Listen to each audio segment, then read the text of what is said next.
شبابک قبل حرمک، فرمایا جوانی کو غنیمت سمجھو بڑھاپے سے پہلے۔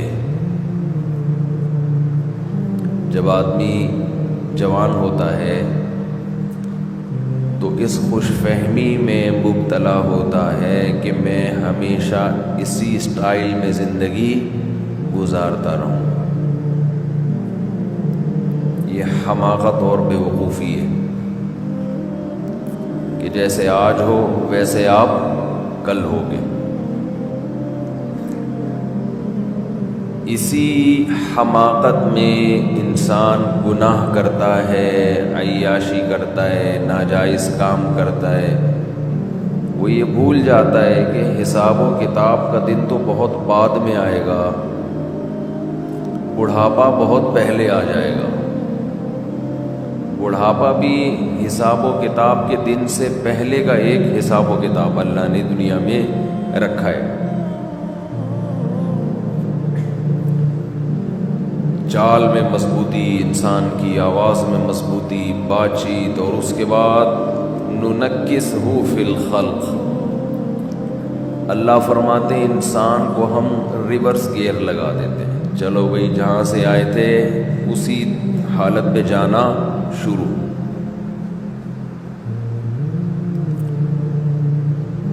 قرآن میں اسی کو دوسری جگہ یوں فرمایا، اولم نعمرکم ما تذکر فیہ من تذکر ما یتذکر فیہ من تذکر وجاءکم النذیر۔ قیامت کے دن اللہ تعالیٰ کہیں گے کہ کیا میں نے تمہیں اتنی عمر نہیں دی تھی کہ اگر کوئی نصیحت حاصل کرنا چاہتا تو حاصل کر لیتا، اتنا ٹائم ملا تھا اس کو۔ وَجَاءَكُمُ النَّذِيرُ، اور تمہارے پاس ڈرانے والا بھی آیا۔ یعنی ایک تو اللہ نے عمر اتنی دی ہے کہ اس میں بھی انسان عقل سے کام لے تو اسے عبرت حاصل ہو جائے۔ دوسرا، اس کے علاوہ بھی اللہ ڈرانے والے بھیجتے رہے۔ مفسرین لکھتے ہیں کہ یہ ڈرانے والا کون ہے؟ تو علماء لکھتے ہیں کہ یہ ایک نہیں ہے، یہ ہر دور میں ڈرانے والے آتے رہے۔ اس میں پیغمبر بھی داخل ہیں، اس میں علماء بھی داخل ہیں، اس میں بے جان چیزیں بھی داخل ہیں۔ جو حادثات ہم صبح و شام اپنی آنکھوں سے دیکھ رہے ہیں، یہ حادثے بھی ہمیں ڈراتے ہیں، تیرے ساتھ بھی ایسا ہو سکتا ہے۔ پہلے زمانے میں کوئی حادثہ ہوتا تھا، کوئی ایکسیڈنٹ ہوتا تھا تو انسان کے جسم کے جو آرگن ہیں وہ ڈیمیج ہو جاتے تھے۔ آج بیٹھے بیٹھے ڈیمیج ہو رہے ہیں۔ پہلے اطلاع آتی تھی کہ فلاں بہت صحت مند ہے، کوئی بیماری نہیں ہے، لیکن پہاڑ سے کوئی پتھر ہوا، لڑکا، وہ اس پہ لگ گیا، چلتے چلتے کوئی ٹکرا گیا، کوئی قتل کر دیا کسی نے، یہ ہو گیا وہ ہو گیا۔ لیکن جیسے جیسے دنیا ترقی کر رہی ہے، دنیا کی بے ثباتی میں، دنیا کی غیر یقینی ہونے کی کیفیت میں کمی کے بجائے اضافہ ہو رہا ہے۔ ترقی کا تقاضا یہ تھا کہ موت کا امکان بڑھنے کے بجائے کم ہو جاتا، لیکن جتنی ترقی ہو رہی ہے چند بیماریاں تو ختم ہو گئیں، لیکن اس کی جگہ دوسری ایسی بیماریوں نے جنم لیا کہ وہ موت کا امکان کم ہونے کے بجائے بڑھ گیا ہے۔ اب ایکسیڈنٹ ہونے کے لیے گاڑی کا ٹکر مارنا ضروری؟ بولے بھائی نہیں، بیٹھے بیٹھے بندے کے گردے فیل،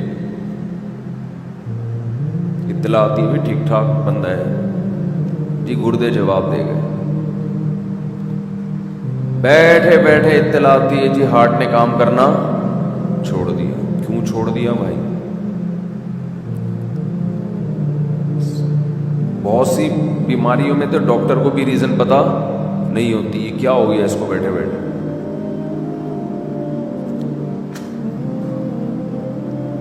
تو گردے خراب، جگر خراب، ہارٹ اٹیک، ایسی ایسی بیماریاں. ہمارے ایک جوان دوست فٹ فاٹ صبح اٹھے ہیں تو آدھے پیرالائز، آدھے دھڑ نے کام کرنا چھوڑ دیا. یہ اللہ کی طرف سے سگنل ہوتا ہے کہ ابھی آدھا خراب ہوا ہے، تھوڑے دنوں میں پورا خراب ہو جائے گا. جیسے اس آدھے دھڑ کے خراب ہونے کی آپ کو امید نہیں تھی، آپ خوش فہمی میں تھے کہ میں پورا ہی صحیح رہوں گا، جیسے ابھی پورا صحیح ہوں تو ہمیشہ پورا صحیح. اللہ آدھے پہ فالج گرا کے بتاتے ہیں کہ آدھی موت میں نے تجھے دے دی، ایسے ہی باقی بھی مر جائے گا کسی دن.